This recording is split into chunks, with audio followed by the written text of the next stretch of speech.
అంటే అది ఒక ముఖ్యమంత్రి ఒక రాజులాగా ఒక ప్రభులాగా ఫీల్ అవుతారా సార్ ఖచ్చితంగా?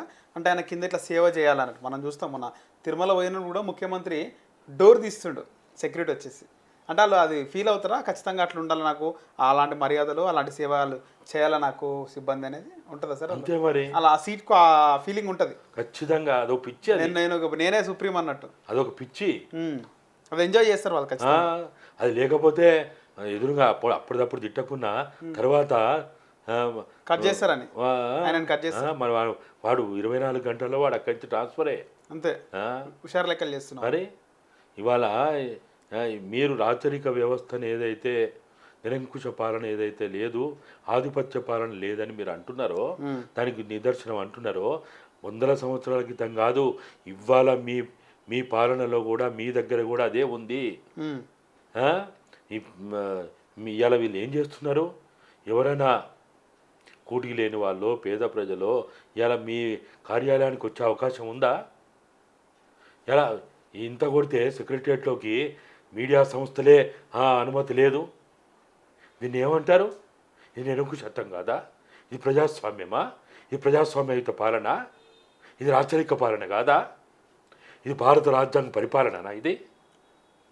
సో మెయిన్ ఉద్దేశం ఏంటి సార్ ఆయనకి? సరే హైదరాబాద్ అంటే నవాబులు రజాకారులు, సరే చరిత్ర కొంతమంది తెలుసు, కొంతమంది తెలియదు, తెలుసుకోరు, ఓకే. ఈ కాకతీయ కళాతోరణం తీయడానికి ఏముంది సార్? అంటే అప్పటి రాజ్యము, అప్పటి రాజులు, దానికి సంబంధించి ఒక 2 ముక్కలు చెప్పండి సార్. నేను అనుకోవడం అయితే వాళ్ళు ఈ ఆలోచనకు రావడం వెనుక ఒక్క చార్మినార్ తీసేస్తే లేని గొడవలు అవుతాయి. ఓకే.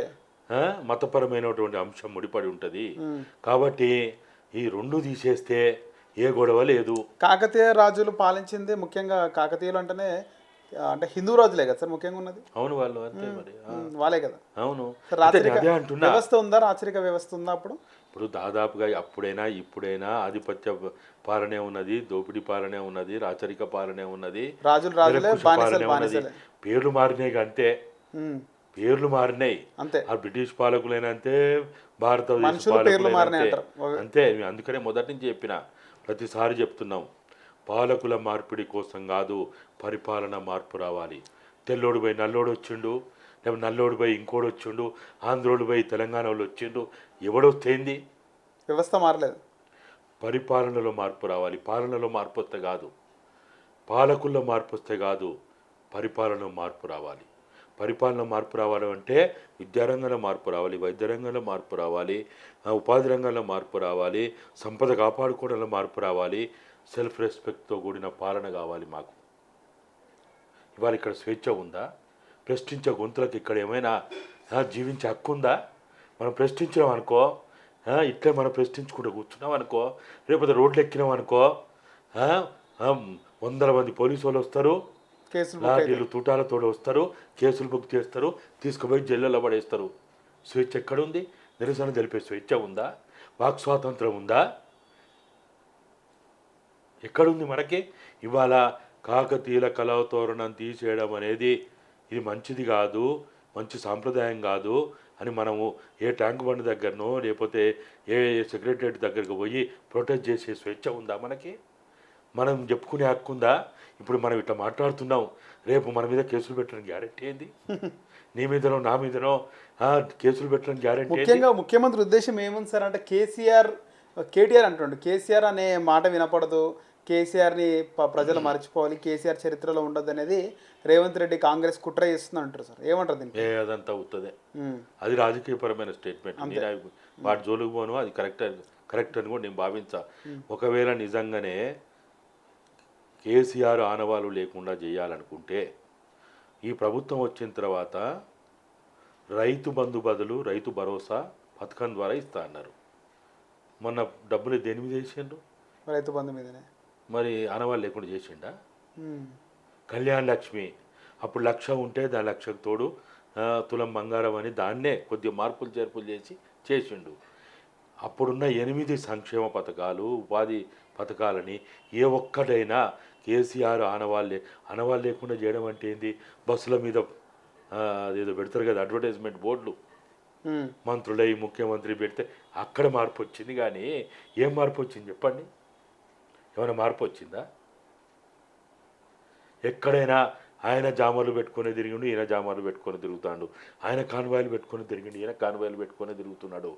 ఆయన వంది మాగదులతో తిరిగిండు, ఇక ఆయన ఒక కోటరీలో బతికిండు, ఈయన ఒక కోటరీలో బతుకుతున్నాడు. ఏం మార్పు, ఏం తేడా ఉంది? దానికి దీనికి ఏం తేడా ఉంది? కాకపోతే ఆయన ఫామ్ హౌస్లో అన్నాడు, ఈయన సొంత ఇంట్లో మాట్లాడు, అంతే తేడా. అంతకుమించి కుటుంబ పాలన ఏమైనా తగ్గిందా? అప్పుడు కుటుంబ పాలన ఉంది, ఇప్పుడేముంది సార్ కుటుంబ పాలన? ఎందుకు లేదు? రేవంత్ రెడ్డి కుటుంబం తమ్ముళ్ళు అంతా ఉంది, ఏం లేదు.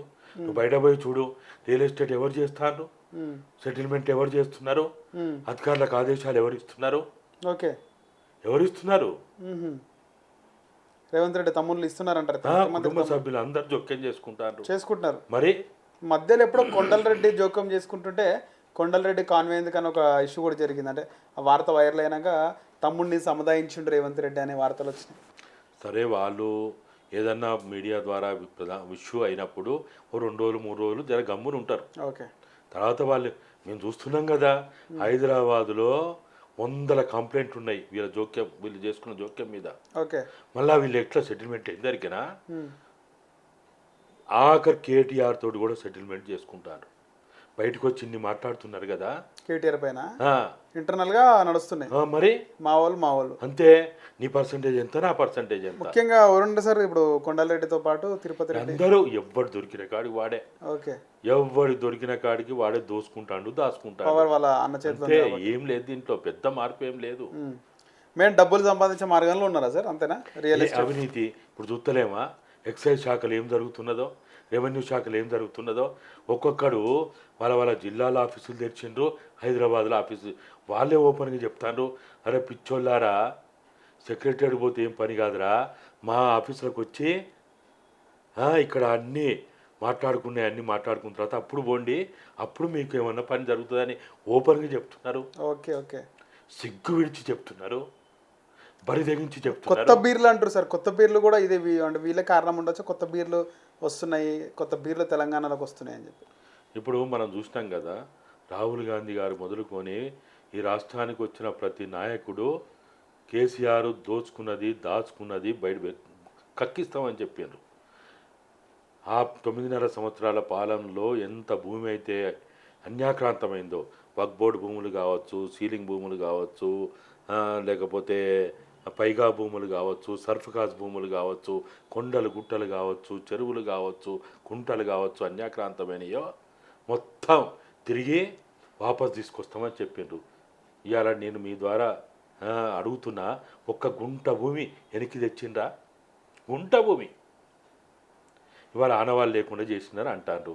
ధరణిలో పెద్ద పెద్ద డైలాగులు కొడతారు. ధరణి కేసీఆర్ మానసపుత్రిక అని మనందరం మాట్లాడినాం. ఆ మానసపుత్రిక అయినటువంటి ధరణిలో ఇప్పటివరకు ఏమన్నా మార్పులు చేసిండ్రా?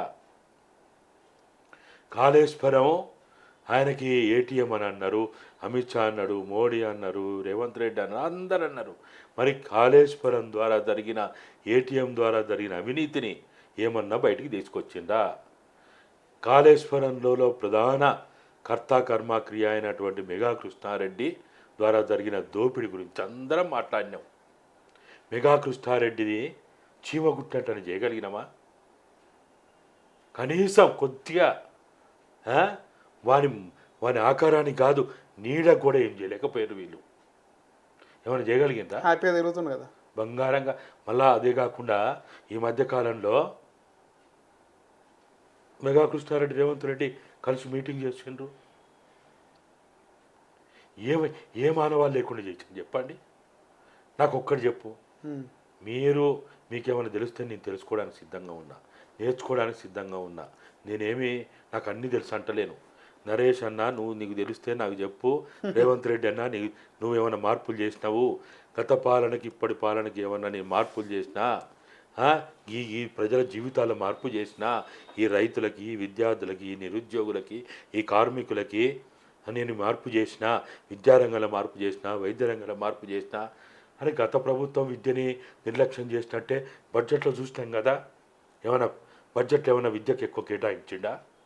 వైద్యానికి కేటాయించిండా? ఏం చేసిండు చెప్పండి మీరు? నేను తెలుసుకోకపోతే, నాకు తెలియకపోతే తెలుసుకోవడానికి సిద్ధంగా ఉన్నా. మీరు చెప్పినా తెలుసుకుంటా నేను. రైట్. నాకు తెలిసిన కాడికి ఇప్పటివరకు ఏ ఒక్కటి కూడా అటువంటి మార్పు అంటే రెండు రకాల మార్పు ఉంటుంది. పురోగమనమైన మార్పు ఉంటుంది, తిరోగమనమైన మార్పు ఉంటుంది.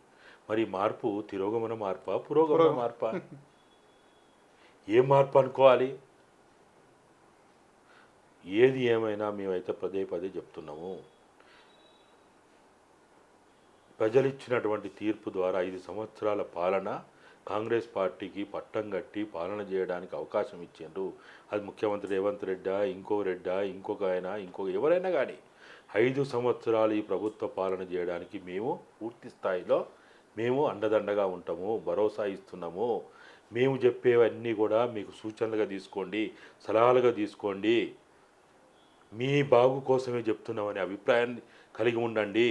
మీరు అనవసరంగా లేనిపోని అన్ని పిచ్చి పిచ్చి నిర్ణయాలు తీసుకుంటూ మీరు చేయడం వల్ల తెలంగాణ సమాజంలో మీరు పలుసనైపోతున్నారు. మీ పాలన పట్ల వ్యతిరేకత పెరుగుతున్నది. రేపు మీ పట్ల కూడా వ్యతిరేకత పెరుగుతున్నది. మీ క్యాబినెట్ పట్ల, మీ ఎమ్మెల్యేల పట్ల, మీ పాలన పట్ల వ్యతిరేకత పెరుగుతున్నది.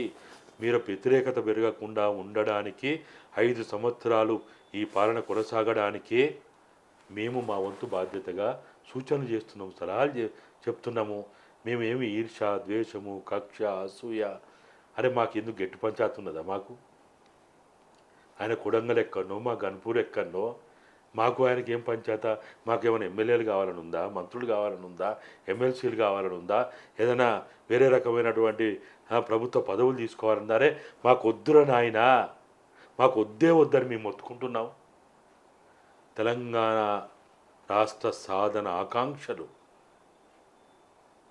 తెలంగాణ అమరవీరుల ఆశయాలు నెరవేర్చమని ఒక చిన్న కోరిక మేము ప్రతిసారి చెప్తున్నాము. కంత మించి ఏం చెప్తలేం మేము. మాకు పంచపరమాణాలు పెట్టండి, గండపెండారాలు దొరకండి, మాకు శాలువాలు కప్పండి, బీర్లు బిర్యానీలు ఇవ్వండి అని ఆ దిక్కుమాల డిమాండ్ పెడతలేము. మేము కష్టాన్ని నమ్ముకొని బతకటోళ్ళం. మాకు వ్యక్తిత్వం ఉంది. చేయి జాపి దెయ్యి అని అడిగేటోళ్ళం కాదు. మేము తలెత్తుకొని బతుకుతాం, తల దించుకొని బతకం. మా తల్లిదండ్రులు తల దించుకొని బతుకుని వాళ్ళకి తీసుకురాము. కాబట్టి తెలంగాణలో ఒక ప్రజాపాలన రావాలి, ప్రభుత్వ ప్రజలు మెచ్చిన పాలన రావాలనేదే మా అభిప్రాయం.